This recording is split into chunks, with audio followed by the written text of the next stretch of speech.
sunshine. It's just liquid sunshine.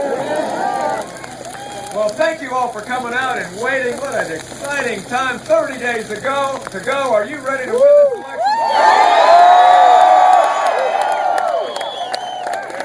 Well, thanks for your energy and your steadfastness, and we just need you to keep working hard these next 30 days, and we're going to win. Well, it's my pleasure to introduce to you the next president. I mean, you know what's at stake here for this country. We've got to get the greatest country on earth out of debt and back to work. And there's only one candidate with the vision and the ideas to get that done, and that's Governor Mitt Romney.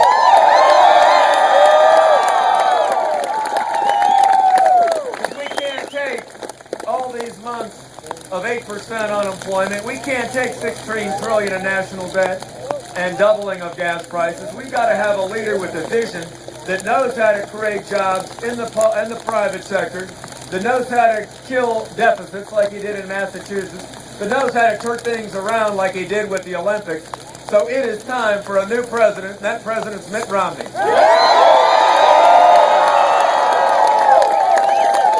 he knows that that's the greatest shipyard in the United States, right there.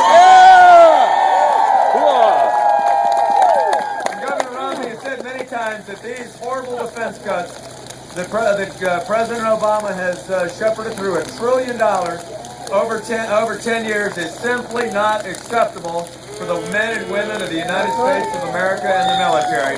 We've got to be able to reverse those cuts. There's only one candidate that'll do that. President Obama's been a bystander, refuses to lead in protecting the military and reversing these cuts, and that's why we need President Mitt Romney to restore the military funding.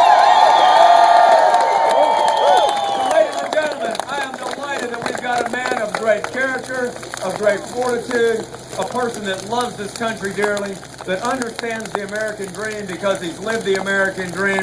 He's a father, he's a grandfather, he's somebody that has an immense passion for the great American dream and wants to make sure that in particular the middle class of this country can experience that great American dream. Please welcome the next President of the United States, Governor Mitt Romney.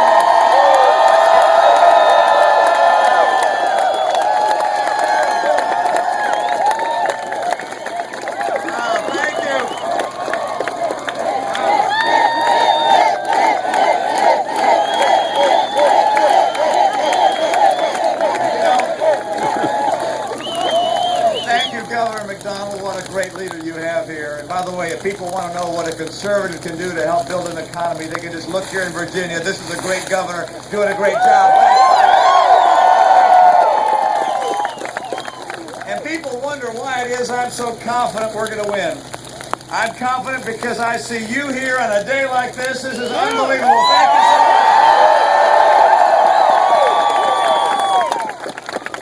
much. Now, you may have noticed that earlier in the week we had a debate. That was last week. And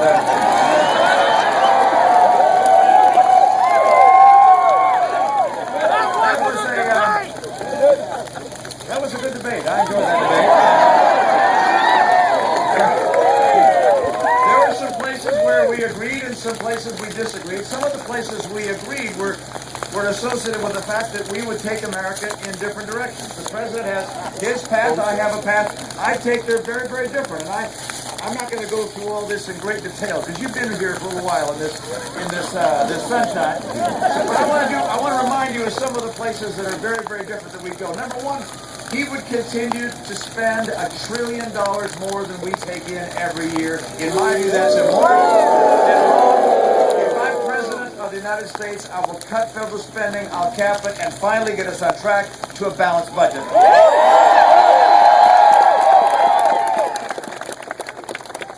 And, you know, if he's reelected, why, he's going to install Obamacare. And if he installs Obamacare,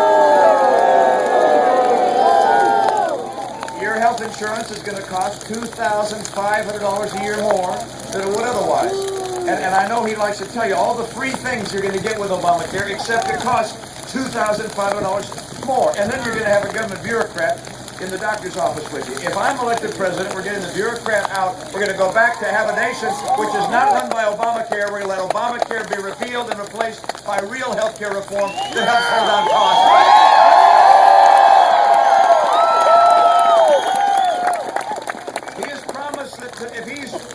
elected, why he's going to cut Medicare for seniors, today's seniors, by $716 billion.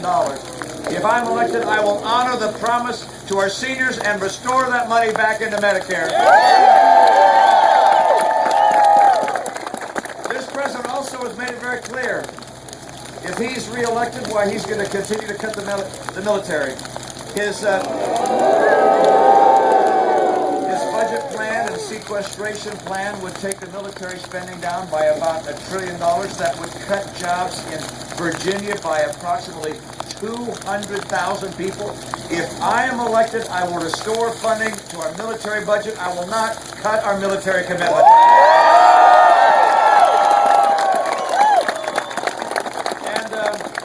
And then, of course, there's jobs. He was given the opportunity in the debate to describe what he'd do to create jobs. And I didn't hear anything new. It was very clear he plans on 4 more years like the last 4 years. I don't think we can afford 4 more years like the last 4 years. You know, he wants another stimulus. How'd that first one work out? And then he wants to pick winners and losers among companies, or losers in his case. And then of course, he wants to hire more government workers. Look, all of these things have not ignited our economy the way it should be ignited. We've seen the slowest recovery from a recession in history. As a matter of fact, I just read that if you look back 60 years and you look at all the months we had with unemployment above 8% before President Obama, there were 39 months in all 60 years with unemployment above 8%. Under this president, there have been 43 months, under one president alone. He does not understand what it takes to create a real recovery. I do. I'll do 5 things that'll get this economy going again. Number 1, we're going to take full advantage of our oil, our coal, our natural gas. Number 2, I'll make sure we get trade that works for us, open up new markets for trading, crack down on China if and when they cheat. Number 3, I'm going to make sure our training programs work for the workers of today. We get our kids the education they need. I'm going to make sure that our parents and our kids and the teachers, they come first, and the teachers' union will have to come behind. Number 4, I will balance, get us on track to a balanced budget. And number 5, I will champion small business. I'll make sure our tax policies,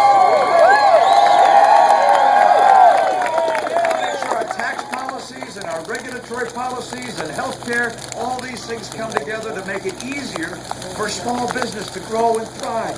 We have to do that to get jobs going again, because small business is where 2/3 of jobs are created. These 5 things will create 12 million jobs and bring rising take-home pay again.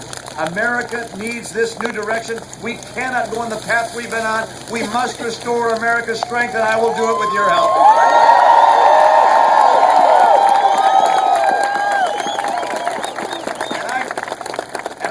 I'm confident this is going to happen. We're going to have good years ahead.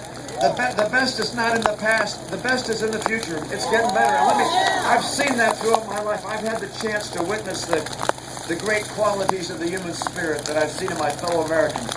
In early times of my life and later, I was a relatively young man and serving as the pastor of my congregation, a part-time job in my church, and I happened to visit a family on a regular basis, the Oporowski family, and he's a firefighter from Medford, Massachusetts, or was. He's retired now. And their son, age 14, developed leukemia and was very, very ill. It was clear that he was not going to make it. I used to visit David, became close to him, and on one occasion he brought me into his room. He was on his bed there, and he said to me, what comes next? And I spoke to him about what I believe comes next. Another occasion, he was in the hospital, and he got in touch with me and he said, "You got a law degree, right?" "Yes, I do." He said, "I'd like to write my will. Could you come do my will for me?" And I said, "Sure." So I got my lawn pad, my legal pad, went over to his hospital room, and he proceeded to describe where he wanted his fishing rod to go, where he wanted his skateboard to go, and he wanted to give his rifle to his brother. Throughout all of this, David had courage and strength and character. I'm reminded of that slogan, clear eyes, full heart, can't lose. David didn't make it, but he did not lose. David's one of my heroes, one of the confidence builders that I have in America's future. I had the chance at the Republican convention in Tampa just a few weeks ago to meet a wonderful person, Jane Horton. Jane's the wife of a sharpshooter who was sent to Afghanistan. On the day she was packing a box for his birthday, there was a knock at the door informing her that he had been killed in Afghanistan. And this was at a time when that misguided group was going to the funerals of our servicemen and women and protesting. And she was asked what she thought about that as they were protesting her husband's funeral. And she said this: Chris died so people like him can protest. This is the greatness of the human heart, as demonstrated time and again among the American people. I know that America is going to come back because I've seen the heart of the American people. We face real challenges right now, but they're not greater than we're able to overcome. As long as we have leaders that will take us on the path that will restore America's strength and vitality, bring us back, I will get us back on track. I will keep America strong with strong values and strong homes. I'll make sure we rebuild our economy. We put people to work, and I'll make sure we have the strongest military in the history of the world. We'll keep the military.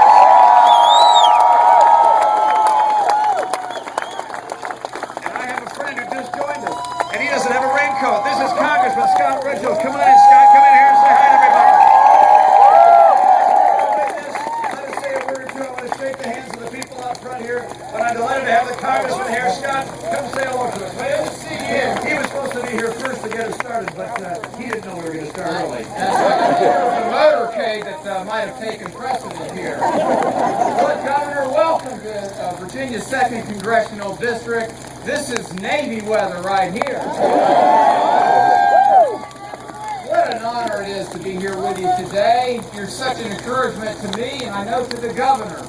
You know, Governor, the finest ships in the world and submarines are produced right here at Newport. You ship Look from one American to another, thank you so much. And to all of our veterans who are here today, thank you for your service to our country. We have the highest concentration serving both active duty and retired than any congressional district in America.